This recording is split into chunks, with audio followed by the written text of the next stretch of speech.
भावे जिनवर पूजिए भावे दीजिए दान। भावे जिनवर पूजिए भावे दीजिए दान। भावे भावना भाइये भावे केवल ज्ञान। भावनगर वालों, याद हो तो जब पहले भावनगर आए थे तब भी यहीं से प्रवचन शुरू हुआ था। और भाव से क्या क्या होता है। भावे जिनवर पूजिए, भगवान जिनेंद्र को भाव से पूछो, भक्ति भाव से, किसी कामना से नहीं, किसी चाहना से नहीं, अपितु भगवान जिनेंद्र जैसे स्वरूप की प्राप्ति के लिए जिनेंद्र भगवान की भावना से भक्ति करो। भावे जिनवर पूजिए भावे दीजिए दान। और दान कैसे दो? भाव पूर्वक। रत्नदीप जिसे आजकल घोघा कहते हैं, इतना विशाल जिनालय और विराट पंच कल्याणक, बिना दान के, बिना दानवीरों के पार पड़ने वाला नहीं है। अगर भगवान जिनेंद्र के प्रति, जिन शासन के प्रति समर्पण है, तो अभी आप सुन रहे थे कि अपना सर्वस्व निछावर कर देना चाहिए जैन शासन पर।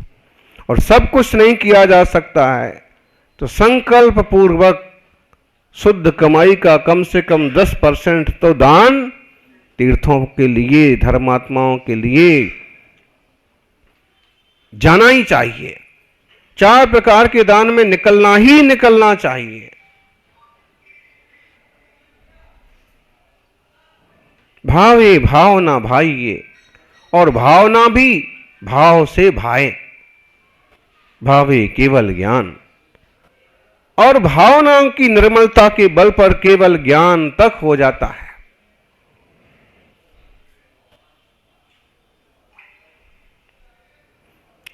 लहरें जब रुख बदलती हैं तो किनारे बदल जाते हैं। समुद्र किनारे है रत्नदीप, कहीं कहीं नाम आता है हंसदीप, जैसे आजकल बोलते हैं घोघा जी। जब लहर रुख बदलती है तो किनारे बदल जाते हैं।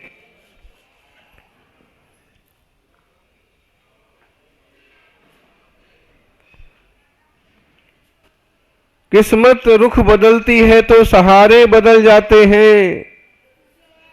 बदलने के लिए दुनिया में क्या नहीं बदलता। अगर हम भावों को बदलते हैं तो सारे भाव ही बदल जाते हैं। भावनगर वालों, नाम ही है भावनगर। सब भाव भाव में जीते हैं, लेकिन कोई बाजार के भाव में जीते हैं, कोई रोजगार के भाव में जीते हैं, कोई अशुभ भाव में जीते हैं, कोई शुभ भाव में जीते हैं। लेकिन जो शुद्ध भाव में जीते हैं, सिर्फ भाव में जीते हैं, वो भगवान बन जाते हैं। दुनिया में कोई प्रभाव में जीता है, कोई अभाव में जीता है, लेकिन भगवान वो बनता है जो स्वभाव में जीता है। स्वभाव में जीने का पुरुषार्थ करिए। सच्चे देव शास्त्र गुरु हमें स्वभाव की तरफ जाने का मार्ग दिखाते हैं, स्वभाव में जीना सिखाते हैं।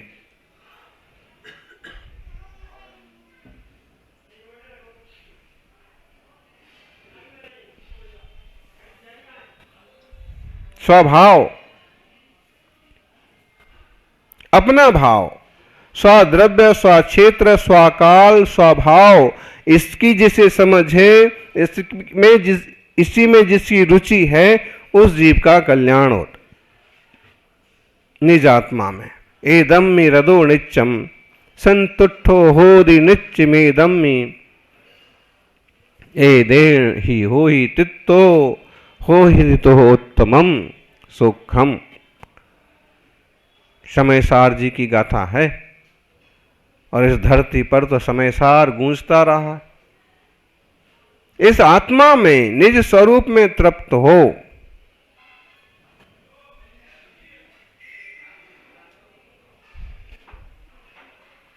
इस आत्मा में रुचि करो, इस आत्मा स्वरूप में रमण करो, इसे समझो। इसे देव शास्त्र गुरु के सानिध्य से समझा जा सकता है। पर भावादो दुख गई, सद्भावादो सुख गदी होदी। पर पदार्थ के प्रति जो भाव है वो दुर्गति का कारण बनता है, और स्वस्वभाव के प्रति जो रुचि है वो सुगति का कारण बनती है। भाव तो बिल्कुल गिरगिट से भी तेजी से ज्यादा रंग बदलते, जरा जरा से निमित्तों में जरा जरा से समय बदलते ही भाव कहां से कहां पहुंच जाते हैं। एक बहुत प्रसिद्ध उदाहरण है।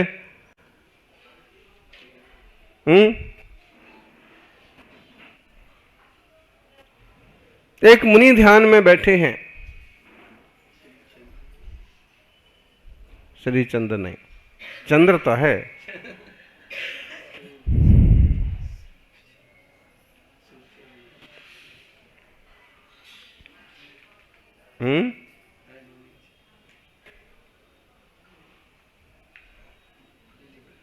मुनिराज ध्यान में बैठे हैं।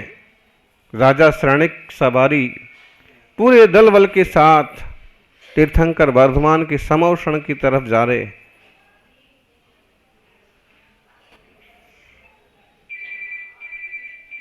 जय जयकार हो रही है, बड़ा लवाजमा है।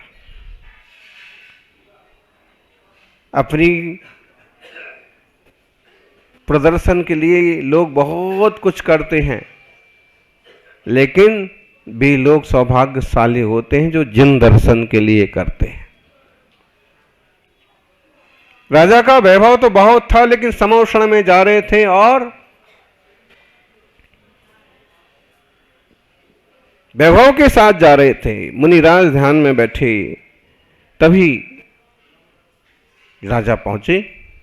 राजा ने नमस्कार किया। बड़ा अच्छा चेहरा, बड़ी प्रसन्न मुद्रा, बड़ा शांत परिणाम।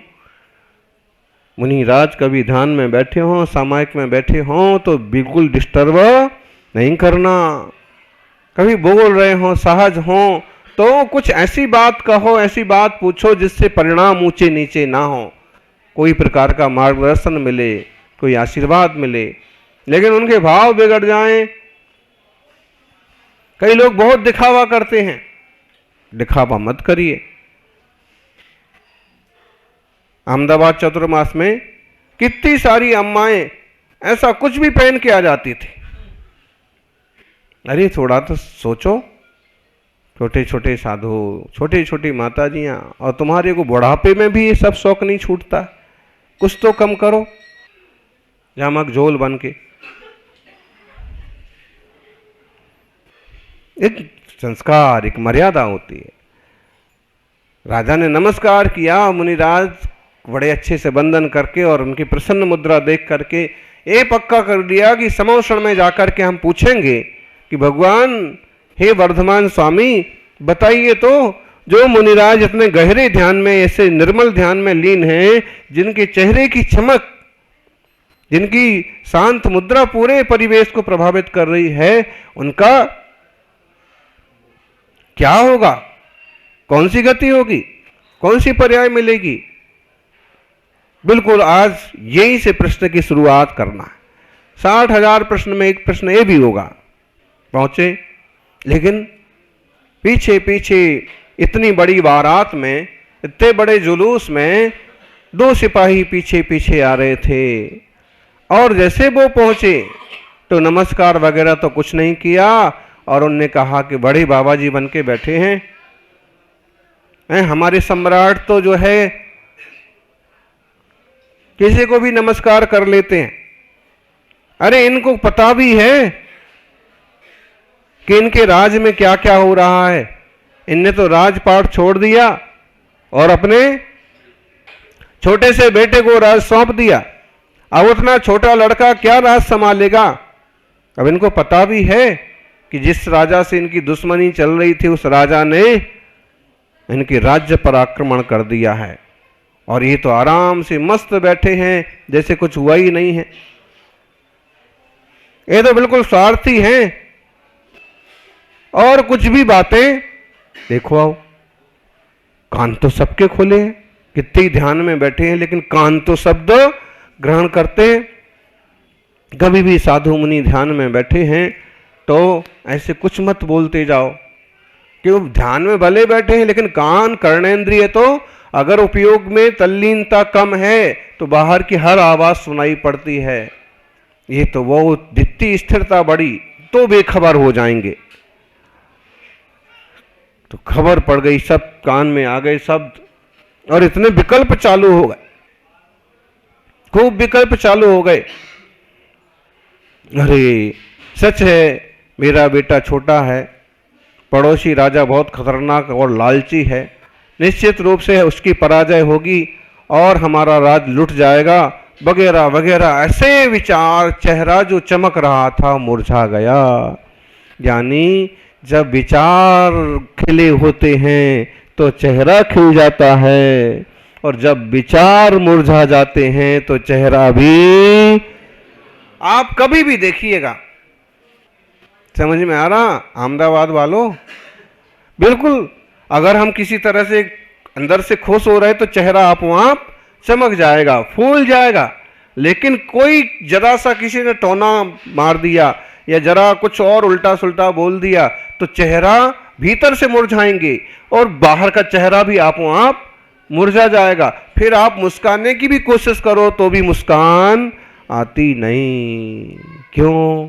भीतर से मुरझा गए तो बाहर से मुरझा जाते। मुनिराज के कान में शब्द पड़े और बिल्कुल चेहरा मुरझा गया और सांवला पड़ने लगा। गोरा चेहरा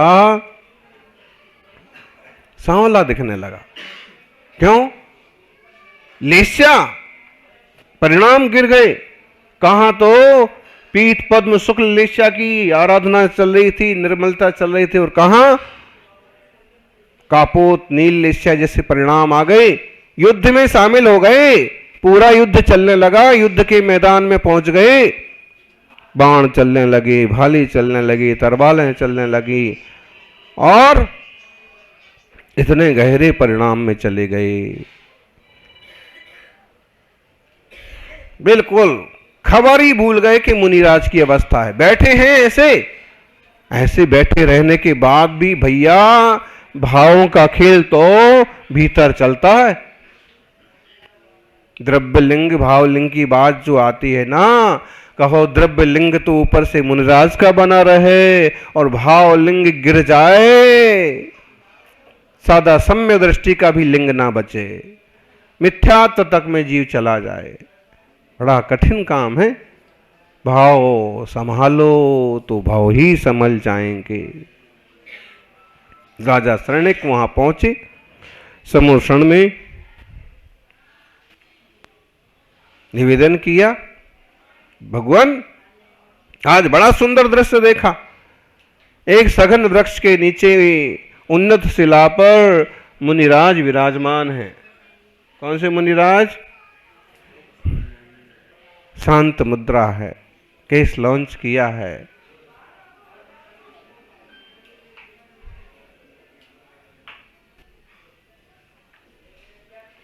जैसे सूरज की किरणें झर रही हैं, चंद्रमा की शीतलता बिखर रही है। बताइए तो प्रभु, ऐसे मुनिराज की कौन सी गति होगी? कहते हैं दिव्य ध्वनि में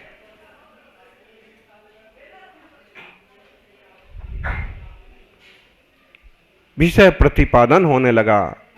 भगवान प्रभु वीर बोले, राजन इस समय जिस समय आप प्रश्न कर रहे हो, इस समय अगर उनका देह विसर्जन हो जाए, इस समय अगर उनका मरण हो जाए तो उनको नरक गति होगी। अरे राजा शरणिक विचार में पड़ गए, विकल्प में आ गए। ऐसा कैसे भगवान? मैंने तो बहुत अच्छे दर्शन किए, बहुत प्रशांत मुद्रा थी, प्रभु वाणी में आया, जिस समय आपने दर्शन किए उस समय अगर उनका देह विसर्जन होता, शरीर भिन्न है, आत्मा भिन्न है, भिन्न होना ही है, अलग अलग हो ही जाते हैं, मरण होता है सबका। अगर उस समय उनका मरण होता तो उस समय उनको उत्तम देवगति की प्राप्ति होती। और तभी समाधान करते करते दिव्य ध्वनि में आया। उधर युद्ध के मैदान में जब सारे अस्त्र शस्त्र खत्म हो गए, शत्रु बहुत हावी हो गया, मारने के लिए कुछ और नहीं बचा, तब अचानक विचार आया कि मजबूत मुकुट है, इसका वार करके मैं शत्रु को पराजित कर देता हूं। और अपना मुकुट मारने के लिए मुकुट उतार करके सामने वाले पर वार करने के लिए जैसे ही हाथ गया सिर पर, प्रैक्टिकल होता है, सपने वालों को सपने में पता नहीं पड़ता है कि असल है कि नकल। कई बार किसी विचार में खो जाओ तो उस विचार जैसी प्रवृत्ति करने लगते हैं। सपने में अगर आपको भूत आ गया है तो आप डरेंगे, रोएंगे, हूं करने लग जाएंगे। जब कोई पड़ोसी जगाएगा, कोई देख रहा होगा तो ठीक है, वरना